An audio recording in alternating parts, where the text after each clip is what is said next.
So hello 10th standard के students, कैसे हो यार आप सभी लोग। उम्मीद करता हूँ आप सभी लोग अच्छे होंगे। तो दोस्तों, जैसा कि आप जानते हैं, बोर्ड एग्जामिनेशन देखते ही देखते काफ़ी ज़्यादा नज़दीक आ चुका है। कई सारे videos science 1, science 2, maths 1, maths 2, even social studies के लगातार वीडियोस आपके लिए हम अपलोड कर रहे हैं। उड़ान बैच भी देखते ही देखते स्टार्ट होने जा रहा है, तो ज़रूर से आप आके हमारे इस चैनल पे लाइव रिवीजन देख सकते हो। हमारे लाइव सेक्शन में आके उड़ान बैच 4.0 जरूर से साथ देना और सारे चैप्टर्स के रिकॉर्डेड लेक्चर वीडियोस देखते रहो।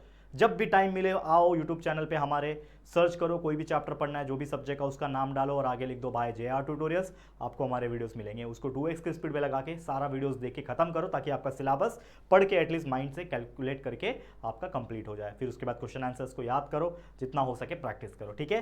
तो आज का जो वीडियो है वो है ज्योग्राफी के बारे में। 10th स्टैंडर्ड के बच्चे, जैसा कि आप जानते हैं, ज्योग्राफी में बहुत सारे ऐसे क्वेश्चंस बनते हैं जो ऑब्जेक्टिव्स होते हैं। अब ऑब्जेक्टिव्स को मैं अगर सिंपल लैंग्वेज में बोलूं तो मैच द फॉलोइंग आ सकता है, करेक्ट ग्रुप को आइडेंटिफाई करने के लिए आ सकता है, कोरिलेशन, कंप्लीट चेन, इस प्रकार के क्वेश्चन आते हैं, या फिर राइट रॉन्ग जैसे कुछ क्वेश्चंस आते हैं। तो आप लोग को मैं उन सभी कैटेगरी के क्वेश्चंस को बताने वाला हूं कि आपके बोर्ड एग्जाम में कैसे कैसे क्वेश्चंस बनते हैं। कुछ एग्जांपल्स लेकर आया हूं, कुछ प्रीवियस ईयर के हैं, कुछ बहुत ज़्यादा इंपॉर्टेंट है, तो फटाफट से देखते हैं। अब आपको ये काम करना है कि हमारा टेलीग्राम ग्रुप को ज्वाइन कर लेना है, लिंक डिस्क्रिप्शन में मिल जाएगा, और हमारे इंस्टाग्राम पे हमें फॉलो कर लेना है, ठीक है।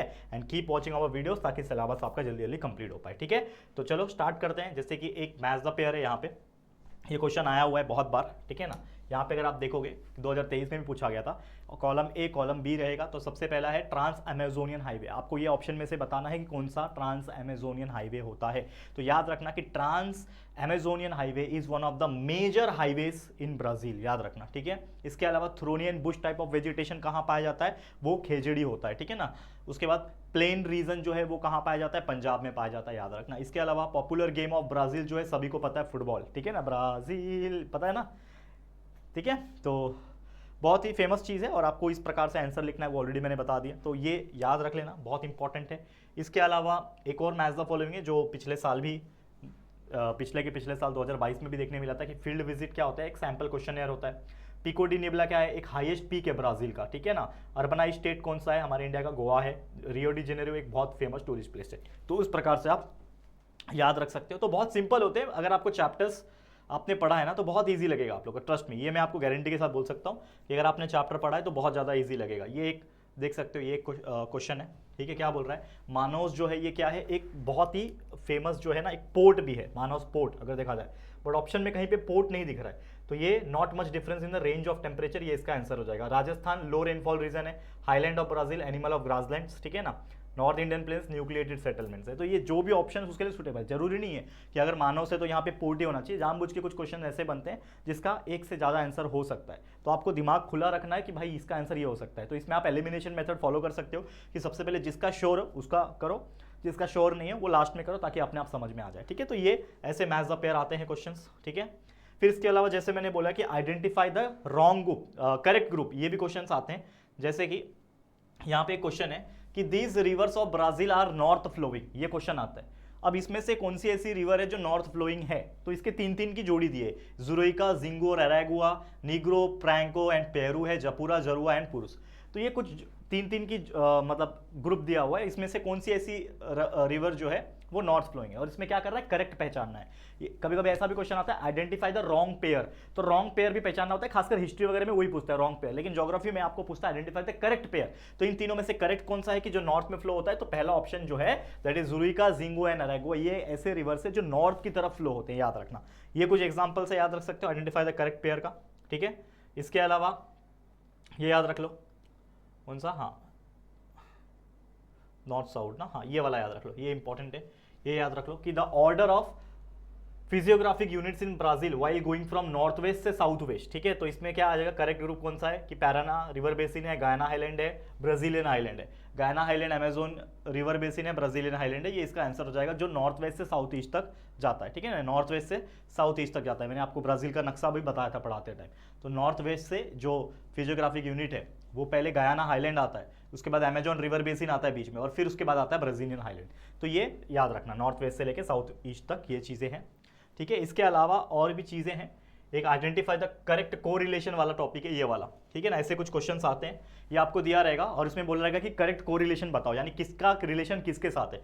जैसे इंडिया है तो इंडिया यहाँ पे ऑप्शन मतलब कॉलम नंबर बी में इंडिया किसके साथ मैच हो रहा है, तो इंडिया में न्यू दिल्ली कैपिटल है, तो आप लिख सकते हो इंडिया फिर न्यू दिल्ली साथ में लिख सकते हो, और वो क्या है, कैपिटल है, तो आपने क्या लिखा, इंडिया न्यू दिल्ली और कैपिटल को साथ में लिखा, देखो एक लाइन में लिखा, तो उसको बोलते हैं कि रिलेशन के हिसाब से लिखो, ऑर्डर के हिसाब से लिखो, तो ऐसे क्वेश्चन बनते हैं। उसके बाद सांबा आपको पता है क्या है, डांस है, बहुत फेमस डांस है, तो सांबा क्या है, एक डांस टाइप है, और किसमें है, ब्राजील में है, तो आपने एक लाइन में लिख दिया कि सांबा डांस टाइप है ब्राजील में। इसके अलावा क्रिकेट है, तो क्रिकेट क्या है, एक बहुत पॉपुलर गेम है, ठीक है, दिख रहा है यहाँ पे, और कहाँ पे, इंडिया में, तो लिख दिया। उसके अलावा पोजीशन ऑफ लैटिट्यूड, अब इसमें क्या बच गया, passes from centre of India, ये बच गया, और यहाँ पे क्या बच गया, ट्रॉपिक ऑफ कैंसर, तो आप लिख सकते हो। तो इस प्रकार से क्वेश्चंस भी जो है बनते हैं, ये आपको याद रखना है, ठीक है, बहुत इंपॉर्टेंट है, और सारी इंपॉर्टेंट चीजें मैं कराता हूँ। अभी तो शुरुआत है ना, जब आपका पेपर नजदीक आ जाएगा, मतलब ऐसे तो 1 महीना बचा है अभी, लेकिन जब आपके पेपर्स लगभग स्टार्ट हो जाएंगे और उसके बीच में जो हमारे वीडियोस अपलोड होते हैं कि मोस्ट इंपॉर्टेंट ये, मोस्ट इंपॉर्टेंट वो इतने काम के होते हैं। पिछले 2025 वाले ना, पिछले साल वाले बच्चों से पूछ लेना कि कितने काम के होते हैं। सारे बच्चे वो वीडियोस देखते हैं, लास्ट मोमेंट में लाखों में व्यूज आते हैं, और वो देख के अच्छे से अच्छा मार्क्स स्कोर करते हैं, उनको पूछ लेना, ठीक है। तो कमेंट सेक्शन में हो जाना चाहिए इस बार वापस से क्या, अब की बार 90 पार विथ JR ट्यूटोरियल्स, ठीक है। तो मेहनत करके अच्छी तरीके से करना पढ़ाई और आगे बढ़ना। अब राइट रॉन्ग का भी कुछ क्वेश्चन आता है, जैसे मेरे पास कुछ क्वेश्चन है, फटाफट से देख लेते हैं राइट रॉन्ग का, ठीक है ना। वैसे तो बहुत सारे हैं, लेकिन मैं सभी नहीं कराने वाला, बट जो इंपॉर्टेंट मुझे लग रहे हैं। यहाँ पे देखो कि Brazil is mainly in southern hemisphere, तो ब्राजील अगर आपने देखा होगा तो एक नॉर्दर्न हेमिस्फीयर ऊपर की तरफ, एक साउदर्न हेमिस्फीयर है। तो आपको मैंने बताया था ऑलरेडी कि इंडिया जो होता है लगभग आधा आधा थोड़ा बहुत कैरी करता है, लेकिन जो ब्राजील है वो पूरा लगभग देखा जाए तो साउदर्न हेमिस्फीयर में ही कैरी करता है, एकदम जरा सा पार्ट उसका इक्वेटर से ये होता है। लिटरेसी रेट ब्राजील का इंडिया से हायर है, राइट है। People prefer to live in south east region of Brazil than in north east region, तो आपको मैंने बताया था कि अगर कोई ब्राजील है, जैसे ये ब्राजील दिख रहा है, ये ब्राजील में पीपल क्या करते हैं, साउथ ईस्ट रीजन में ज्यादा रहते हैं नॉर्थ ईस्ट रीजन के मुकाबले। तो ये रहा साउथ ईस्ट रीजन और ये रहा नॉर्थ ईस्ट रीजन, ठीक है ना। तो अगर आप देखोगे इस रीजन में पूरा आता है आपका ड्रॉट क्वाड्रिलेटरल आता है, यहाँ पे हाईलैंड है और यहाँ से अमेजोन रिवर बेसिन है। तो ये वाला इलाका जो है काफी फेमस है, जैसे आपका जो फेमस टूरिस्ट प्लेस है, रियो डी जेनेरियो हो गया, कैपिटल हो गया उसका, ब्राजीलिया हो गया, ये सारी चीजें उधर है, इसके लिए वहां पे ज्यादा लोग रहते हैं, याद रखना। Dense population is found at west in Brazil, Brazil के वेस्ट में डेंस पॉपुलेशन है क्या, नहीं, डेंस पॉपुलेशन साउथ ईस्ट में पाया जाता है ब्राजील के। ट्रॉपिक ऑफ कैप्रिकॉन इंडिया के सेंटर से पास होता है, नहीं, ट्रॉपिक ऑफ कैंसर पास होता है इंडिया से, याद रखना। Location of Brazil equator affecting the climate of Brazil, yes, कि इक्वेटर की वजह से ब्राजील का जो क्लाइमेट है उसके ऊपर फर्क पड़ता है। तो ऐसे और भी बहुत सारे अनगिनत क्वेश्चन जो है वो आपको आने वाले वीडियोस के अंदर देखने मिल जाएंगे। तो बस फटाफट से क्या करना है आप लोगों को, मैं ज्योग्राफी का एक बहुत ही इंपॉर्टेंट टिप अगर दूं, ठीक है ना, मैं आपको एक ही सजेशन दूंगा, जितना हो सके हमारे चैप्टर्स के लेक्चर वीडियोस देख लो, क्योंकि ये जो चीजें हैं ये उन्हीं बच्चे को आंसर करने आएगी जिसको कंसेप्ट पता है। जैसे मैं यहाँ पे आंसर कर पा रहा हूँ क्योंकि आई नो द कंसेप्ट, ठीक है ना, मैंने पढ़ाया हुआ है बच्चों को, मेरा सब्जेक्ट नहीं है एसएसटी, मैं कोई टीचर नहीं हूँ एसएसटी का, लेकिन मैं फिर भी पढ़ाता हूँ बच्चों को क्योंकि बच्चे पसंद करते हैं, एंड इतना तो एफिशिएंट हूँ कि मैं अच्छा पढ़ा लेता हूँ क्योंकि बच्चे फीडबैक देते हैं। तो अगर आप भी उसको अच्छे से एक बार समझ लेते हो, हमारे वीडियोस देख के प्रैक्टिस कर लेते हो, तो कोई भी सवाल आने दो आप आराम से आंसर कर पाओगे। और जो बड़े क्वेश्चन आंसर्स है, गिव रीजंस है ना, उसको एक बार याद कर लेना, अपने 21 से डाइजेस्ट से कर लेना। ट्रस्ट मी, ज्योग्राफी हो, हिस्ट्री हो, पॉलिटिकल साइंस हो, या फिर साइंस 1 साइंस 2, मैथ्स 1 मैथ्स 2, इसी प्रकार के अच्छे मार्क्स आपको मिलेंगे, बस आपको मन लगा के पढ़ते रहना है। तो ऑल द वेरी बेस्ट। फिलहाल आज के लिए इतना ही, thank you so much for watching this video. पसंद आया, दिल से अच्छा लगा ऐसे वीडियोस को, तो प्लीज़ दिल से वीडियो को लाइक करना है, शेयर करना है अपने दोस्तों के साथ, और पहली बार आए हो चैनल पे तो चैनल को सब्सक्राइब करके बेल आइकन को प्रेस कर देना, ठीक है दोस्तों। चलो जल्दी मुलाकात होगी आपके साथ किसी और नए वीडियो में, तब तक के लिए thank you and good bye.